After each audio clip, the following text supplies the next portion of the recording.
So Black Panther, Wakanda Forever, Was not as bad as I thought it was gonna be.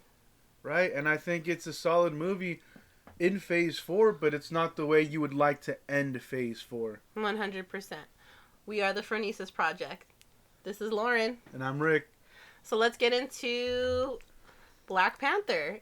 In my culture, death is not the end. We want to talk about the first Black Panther because obviously that's what this movie deals with. R.I.P. Chadwick Boseman. Rest in peace, brother. R.I.P. But the first Black Panther, he's regal, he's fair, he's altruistic, right? Charismatic. He carries himself well. He carries himself as a leader. He carries himself as a hero, a leader of his nation, a king. He is Black Panther. So that's what this movie kind of fails to bring. In the first one, there's already momentum. You have Black Panther established in Civil War. You hit the ground running in Black Panther, and he's already in the suit in the opening minutes. So when you get to this movie, the big question is who's going to fit in that suit. Yeah, I just got the chills. I think the other problem with Black Panther was, do you find another actor to play T'Challa, or do you have T'Challa die off screen as they did? I personally enjoyed this route that they did in giving T'Challa his piece and handing it off to Shuri, and maybe having Shuri pass that right back to young T'Challa. Baby T'Challa. I definitely think it pulls at my heartstrings, and I think that he was such a good Black Panther that it's really hard to recast him because people are still mourning. They did him a beautiful justice by not recasting him. One thing also to question in this whole Black Panther world is with the burning of the heart-shaped herb in the first one, I wonder how that was going to be a problem they tackle, like in the sequel if T'Challa was still alive. What do they do when he does face Namor? Like, does he still need the herb or something, or is that just simply like, we'll figure that purple heart shit later. Yeah, like it's like kind of like on the back burner. I feel like that would have probably been if Chadwick did not pass, and I feel like that would have been one of like the very minute details in the second one, if not the third Black Panther, because he really doesn't need it. You know what I mean? Right, and I feel with that action, they kind of wrote themselves into a corner. So when you open the second one, you're like, well, fuck, how do we get to completing the heart-shaped herb and restoring the Black Panther's power and skill set? Like, how do they actually achieve that? So the Black Panther and his death, the way they dealt with that, I think that's also a point of controversy. Do you show the Black Panther dying at the hands like of a villain? Like, let's say, do you show Namor slaying the Black Panther to open the movie, or do you show like, let's say Doctor Doom like crushing the vibranium and he's like, you didn't know how to use this metal and I do, or do you take it like another level? I think we've heard someone say like he should have fought Galactus. I don't know about all that. That's like, drama. That's a Tell lot. that person to calm down. I'd love to see something tackled here on Earth and see how, if they were going to do that, if they were going to explore how do you write off the character and give him like a heroic death. Like they could have given him the heroic death as well as establishing a villain. Instead of using like Queen Ramonda. I think with dealing with his death, the movie does a great job with T'Challa's passing and like the panic of everything. And it's the entire movie's dealing with the loss of this king. It's grief, right? But in his death, like, how are you supposed to tackle that? Was that the right move? Because it's surely tasteful, and probably one of the best moments in that movie are probably the opening and the closing moments. They're very... they're touching. It's beautiful. Yeah, like, it's very emotional, and it's very like tipping the cap to T'Challa and Black Panther, both the character and the actor. Yeah, it was beautiful. I cried. I'm still crying. Yeah, I think it's a great movie. But what do you think about like the death? Have him die on screen, or you think it's better dying off screen and have him, Okay, so here's my honest opinion as a person who's watching these movies. I think it was handled tastefully. It was beautiful, what they did. As a comic book fan and the movies, I think it would have been pretty cool if we saw the Black Panther slain. But again, that's kind of distasteful because the man actually died in real life, So, like, if we open the scene of, like, him and Namor are fighting for whatever reason, and you just, like, you don't really see Namor, you just kind of see him, like, jumping around in the sky, and then all of a sudden you just kind of see him. It's dark. Yeah, you just kind of see him with his fucking vibranium stick, whatever, his axe or whatever it's called, and he just kind of slings him. He just kind of gives him like the 1-2 chop, like the, and you just kind of see Chadwick or the person who's like in the CGI suit drop to their knees and just kind of like fall in the water, and then like that's how you open it. Fuck me, like that shit would have been crazy. Like, oh my god, like how sad, but like yeah, that was like his body just floating in the water. Yeah, the whole country reacting like, what the fuck? Like what just happened? Like we don't even know what's going on, and then you just see like Namor's eyes like in the water as he like goes back in. Like that shit would have been fucking crazy. Right. Yeah, that's not bad. But it as a comic book fan, I think that would have been like, oh fucking shit, let's go fuck this Namor guy up. You know what I mean? Yeah. We want you to get him. We want you to figure this fucking out. Right. To figure out how are you gonna be the Black Panther? Like how are you guys gonna go and wreck fucking the fake Atlantis? Yeah, because that would have been a lot more interesting to see that. Like, let's say that specific example, and then the country's reacting. Well, what the fuck happened? And then they have to locate the individual who was responsible for this, and maybe like analyze like the tools, and you go, holy fuck, this was like vibranium made tool. Like where they follow wherever the vibranium detector leads them, let's say, and Riri's out of this, and like they're explored, and that's where Namor comes out and basically defends his shit. But that would have been fun. And I feel like that as a movie, as like to grab you by like, your collar and be like, this is what's happening. This is this real impactful like villain shit. Like, damn, that would have been fucking cool as fuck. And like the council member said, like they never had to deal with an enemy that had vibranium weapons. So like the tribe's leader or whatever, the elder was like, fucking kill him, get rid of that fool because we ain't gonna do that shit, So to recap, the first Black Panther, it really dealt with the sins of your father. Yes, very much so. That's why T'Challa had to come across Killmonger. And this one feels like it's dealing with grief and also a character who's struggling with her faith. Yeah. The movie opens with her asking Bass to save him. Past. Time is running out. Please allow me to heal my brother of this illness, and I will never question your existence again. Right? And then she's like, I'll never question you again. And then, woo, he dies. Yeah. That shit woo. And that's a powerful moment. I believe that moment is one of the more relatable moments in the entire movie. I feel like a lot of people have been down and like, you that question road. And then you also, asking for help when you don't know who to ask, Obviously you ask the higher up, but the higher power, like when you feel lost or, right. uncertain or unsure what's next. And I feel like you said, that was super relatable because a lot of people have dealt with, their faith or questioning their faith, and especially when a loved one dies. So like that shit was real.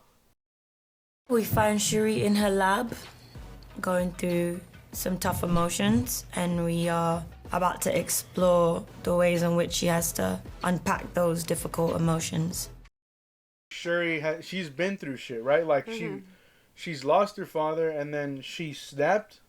I think it's a question of, well, what has she done since the snap? What was she obsessed with? Like, was she trying to, like, let's say, improve the Panther suit? Or, like, what was she doing? What was her character? So it's important to, like, figure out where her character is also at emotionally, leading up to this. In the first one, she's very chipper. She's a bright spot and, like, gets T'Challa to smile, and, like, there's the chemistry there. Yeah, like, it's a very, fun sibling very chemistry. siblingly love. Like, you can feel it, and, like, it's great, and they have really good on-screen presence together. My only issue that I have is she says her brother is the one who taught her everything she knows. So her brother is equally as smart, right? So I feel like that, like, whole being wrote into a corner, like, back into a corner. Well, if he was just as smart, how come he didn't try to cure himself first? You know what I mean? Like, or, I don't know. I just feel like that was kind of like, oh, well, you know what I mean? But whatever. Yeah, there's nothing you could really do with somebody who actually died in real life. And also, I don't think we even talked about it, but the way the movie explains T'Challa dies is a virus. Yeah. And it's undisclosed, like, what? And, like, I feel like it's... I don't feel like it's necessary because we know, like, this fool's really dead in real life, you know? Yeah. And, like, he died so much in the first film, they're like, oh, like, after Killmonger threw him off the cliff, they're like, the king is dead. Like, everything, like, the whole first movie dealt with him, like, quote-unquote being dead, and he wasn't really dead. Yeah. So for open this movie and he's actually fucking dead, like, for reals, like, Thanos didn't take him out, a fucking undisclosed virus, cool, fucking keep it pushing, we don't need to know more than that, we gotta get this movie rolling. Right. So going back to Shuri, I think the question goes, if that's who she was in 2018, she was like more chipper and all this shit. Optimistic. So who is Shuri in this movie? Show them who you are. You can come and find out. The characteristics that came to mind is like she's a sharp girl. What is this? Exosuits for our army. It grants the use of superhuman strength, speed, and durability. Right, like sharp meaning like she's clever and she's witty. Yes. The Great Mound, all of the legends and fables, those stories are seared in my mind. That sounds very painful. Definitely much so. She's always been witty from the jump. Obviously frustrated and very doubtful. Wasn't there, Mother? The presence that you felt was just a construct of your mind. Right, about the current situation and her environment. And also, most notably, like, empathetic. Give me your beads! Give me your beads! I can take her! Despite losing the people that she cares about, she's still a character where her heart drives the decisions, and like, you know, it's a little different from the previous female heroes that were given. She is the most likable female superhero to actually like get that mantle, but like the circumstances fucking suck, and then everything that happened, like, you know, off screen, right? Like was bullshit. with her personally and the company and like the fandom attacking her, like it's fucked. Who wishes to challenge for the throne?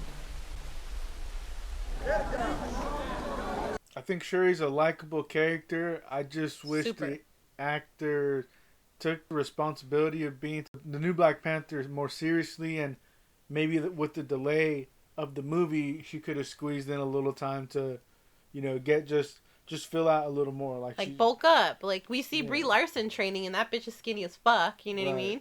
Like, and we saw, what's her name? Lupita training underwater. Like, girl, come on. Put some muscle on your body. Shuri. Sorry, mother. So during the funeral scene, I noticed when T'Challa's casket is being lifted up into the spaceship, everybody is looking up and with, you know, their arms crossed their chest, and Shuri looks up for about a second or two, but then she drops her head, like, with grief and remorse while everybody continues to look. And I feel like it's such a beautiful moment, even though it's so sad, because you're, like, understanding, like, the pain and sorrow that she's going through, you know, and I feel like that was just, like, a really nice touch. So I think the big problem with Shuri is the failure to establish her as Black Panther, or as this character who's able to fight off. As a hero, essentially. Right, yeah, exactly, right, as a hero. But so that moment in the highway scene, they escape Riri's warehouse where she's hiding the fucking suit. Mm-hmm. So in that scene, you try to establish Shuri as a hero, right? Mm-hmm, mm-hmm. And she's fighting off the Talocan, that army. Yeah.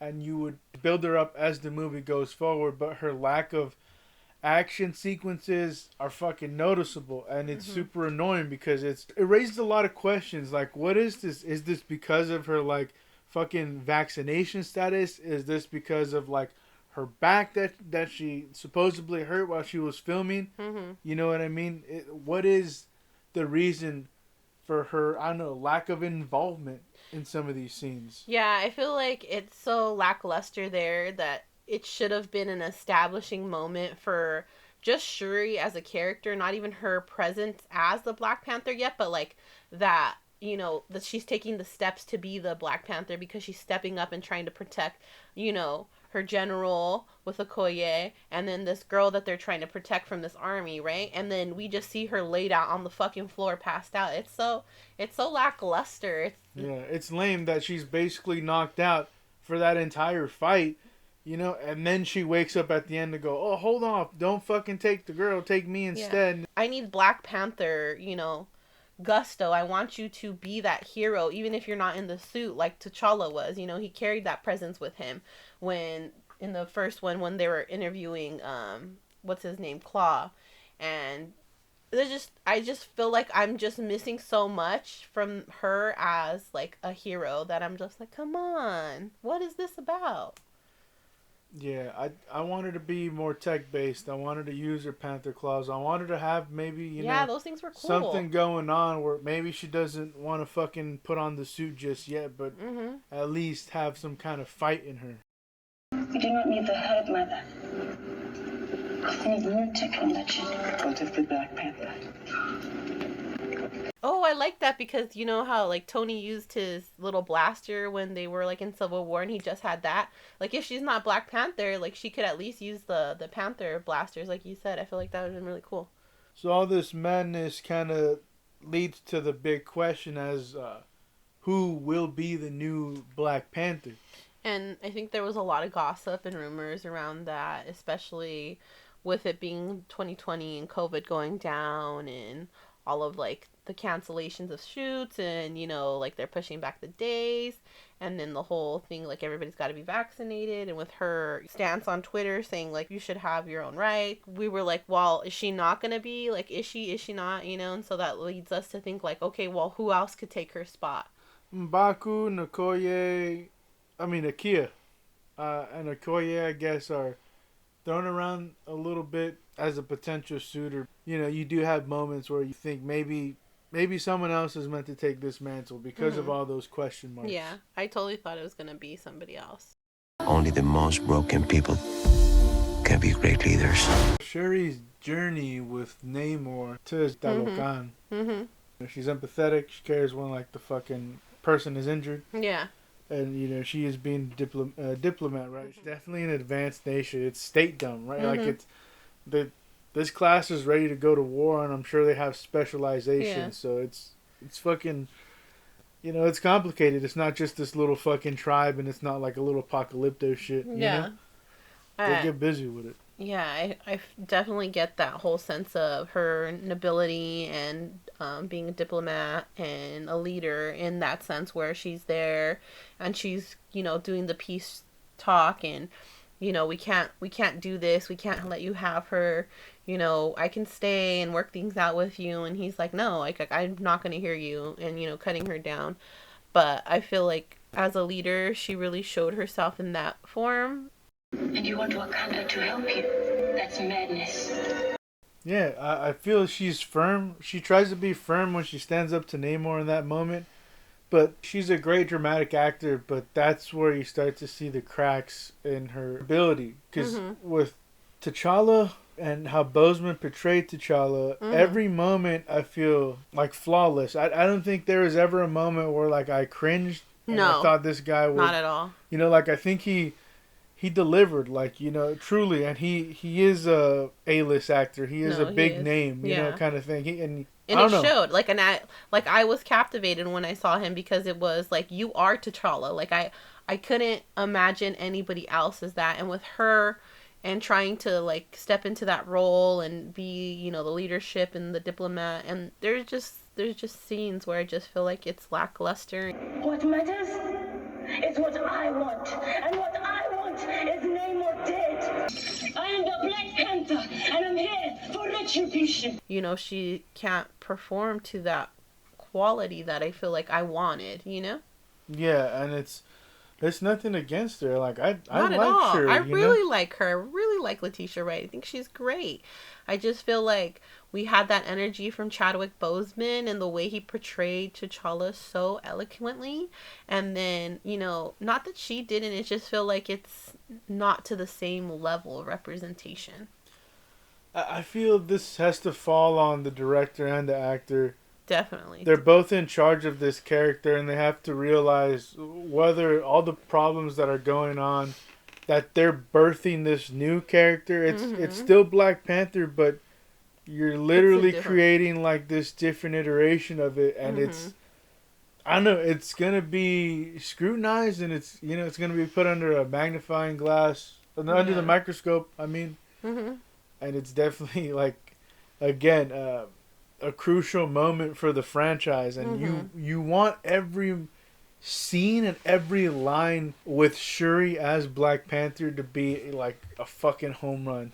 I want her to knock it out, you know? Or for, like, before she even puts on the suit, for people to be, like, so antsy for her to put it on, you know, to be like, oh my god, she's so, like, she's it. Like, just go freaking do that heart-shaped herb, girl, and be Black Panther already, you know? I feel like I was just lost in the whole, I don't know if it was just, like, the reshoots and they just kind of rushed it, where I'm feeling those cringe moments because it just, the other beats were nice, and those beats I'm just like, what the fuck? It's a big fucking task to replace a role model, to replace a headliner. Oh yeah, definitely. How do you replace a role model? You need to give her own look. She can't look like fucking T'Challa's Black Panther. Yeah. Maybe she needs like a fur fucking collar or some different, like her Panther claws or whatever them shits are. The Panther guns, whatever. Like, she needs to be visually, I guess, distinct. And you have to immediately identify that this is something else. The big fucking problem is, like, where is Black Panther in this movie? That's why you have all these problems. That's why you're like, why is she not fighting? Who the fuck is the Black Panther then? What the fuck is going on? So in the first Black Panther, you have Shuri at T'Challa, and that's the chemistry, and she's helping them with the suits, and like, you know, they're doing this thing together. And with Wakanda Forever, she doesn't really have someone that she can bounce off of like that. Okoye can like somewhat protect her, but if Shuri has the flower and she has the tech, then she should be capable herself, you know? She's the one all be all, yeah. Right. Same thing with Riri. Like, it's not, you know, she shouldn't have to do anything for Shuri specifically. There should be like, again, maybe we can bounce ideas off one another or learn to do shit together. I feel like they try to establish that relationship in the beginning with her and Okoye when they're going to like pick up Riri or whatever. What? Look at the makeup. No, it's the wrong shade, isn't it? It's the right shade. 2440, you look good. Right. But it's kind of like not there. It's like, okay, yeah, it's cute, but it's kind of still like a little bit stale. And then like with Riri too, I feel like it's not enough. And then it's not really there either. Like with her and Chadwick, it was just like the chemistry was there and you could feel it and it was good and it felt genuine and it felt authentic. And I don't think I got any of that with, you know, her interactions with anybody else. Maybe with M'Baku, I feel like he gave me that like feeling of remorse and like for her and her situation. But again, all of these were very few and like far between. Like we didn't get a lot of those scenes, so like I can't really base my feelings on really short interactions, you know? Yeah. The Black Panther League! Ain't no packing it up. The second time, I guess Shuri has an opportunity to defend Wakanda, and that's the Namor attack, and then everything, you know, everything starts to flood or whatever the fuck. She's not on the ground. She's not fighting these motherfuckers. She's in her lab. No, she's in the ship. Yeah, no, she was in her lab, and then her mom's like, "You better not go out."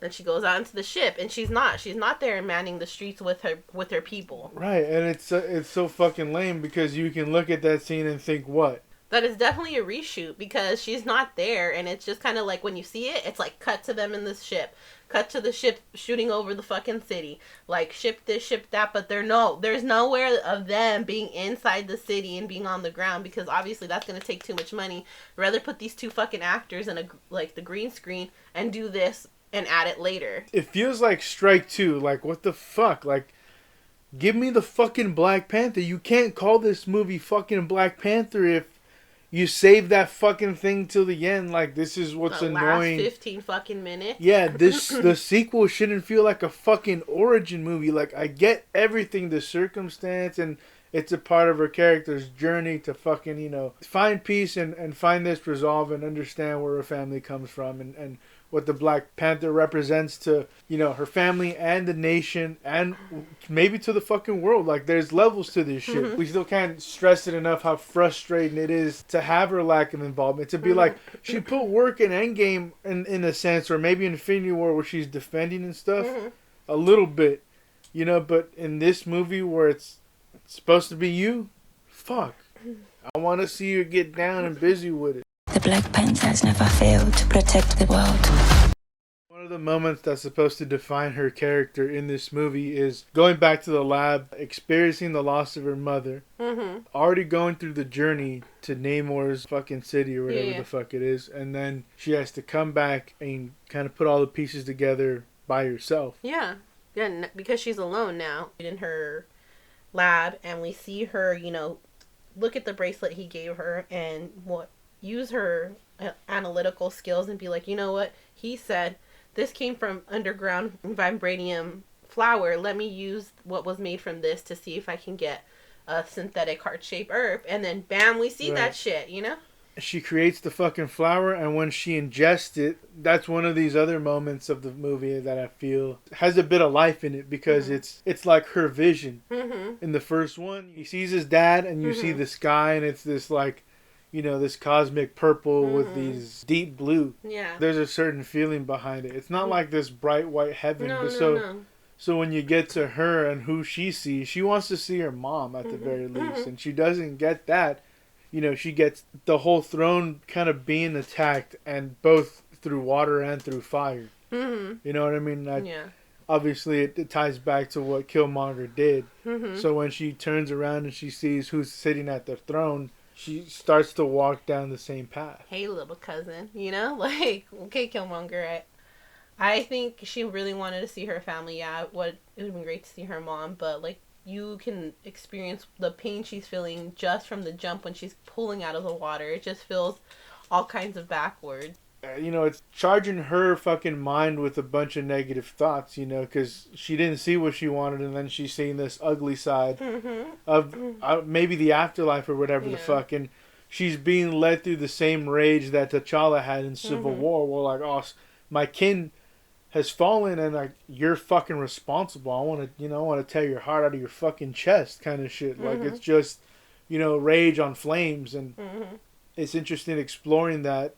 And having this visual and, confronting, like, almost her dark side. Yeah, I feel like it's very raw with her, and I love the use of imagery here because we see what she's feeling, We not only see it through her acting, but the visual representation when she goes into the ancestral plane and she gets the water where she was just attacked, and the fire of the anger, the flames of anger that she feels because the rage she has for her cousin and what he did to, her brother and their country. I just think it was a really good scene. And it highlights the uncertainty of her faith and her own personal hell.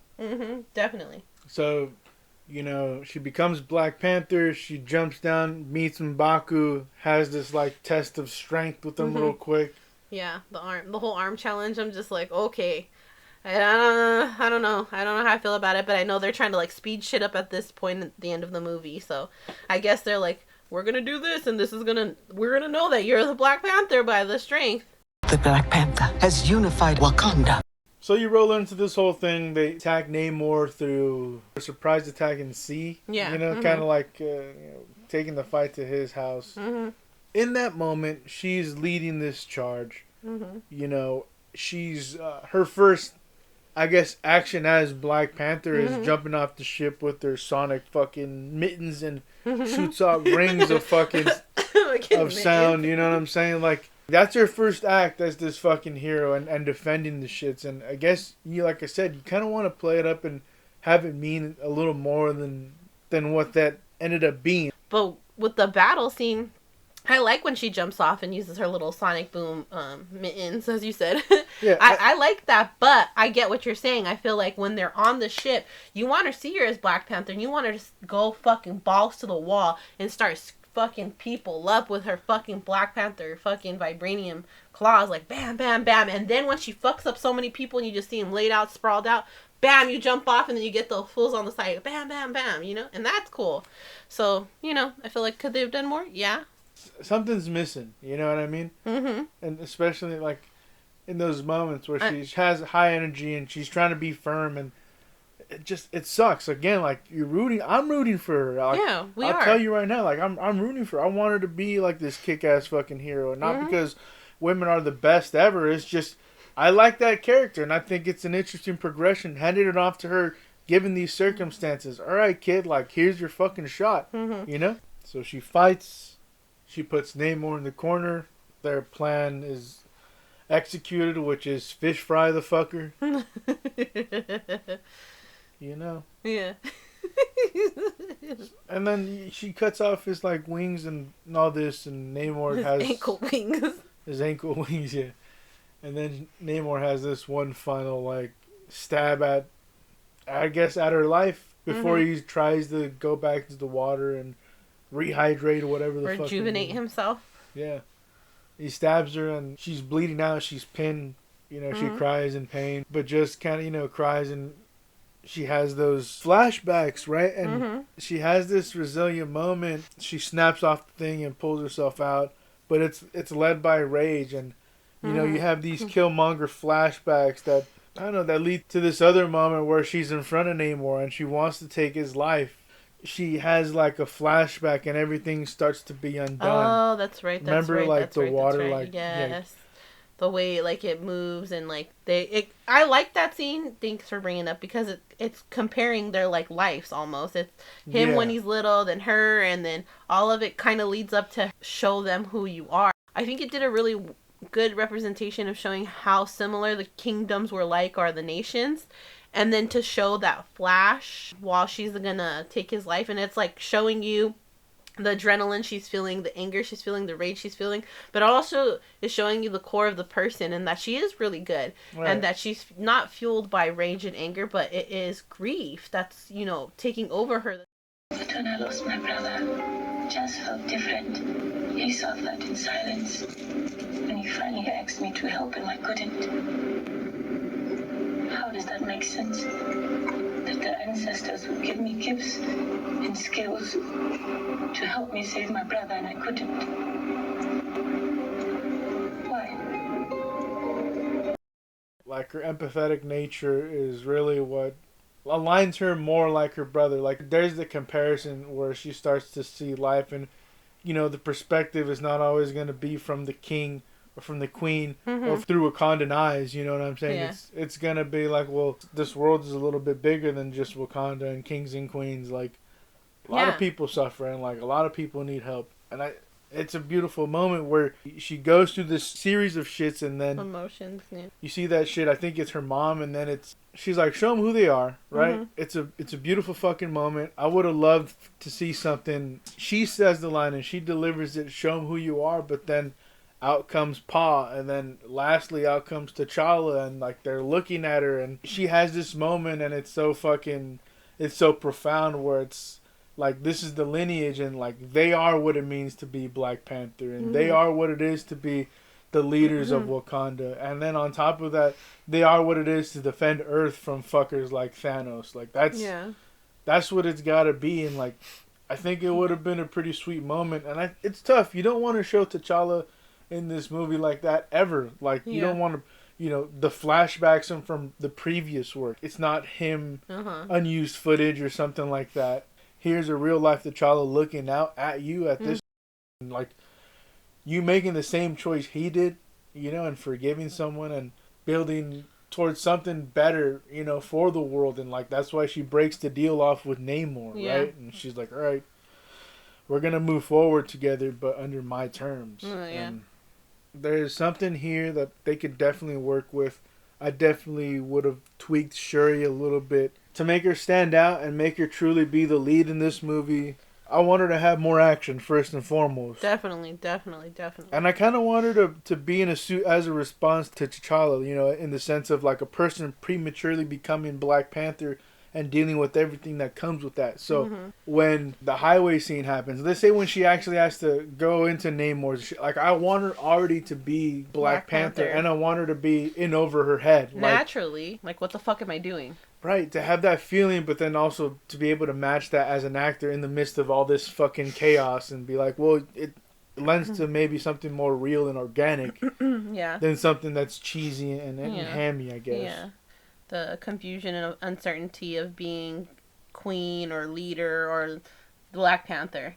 I don't like Nakia saving her. Like, this is the thing. Like, I want Black Panther to save her own ass. If she goes into Namor's fucking thing, you know, I would have rather have seen her figure it out on her own and kind of prove herself and show how... If she's such a tech-based genius, Why isn't she taking their technology, using it to get her the F out of there, and showing her, you know, how she is a hero and she needs to think on the spot to get herself out of sticky situations, you know?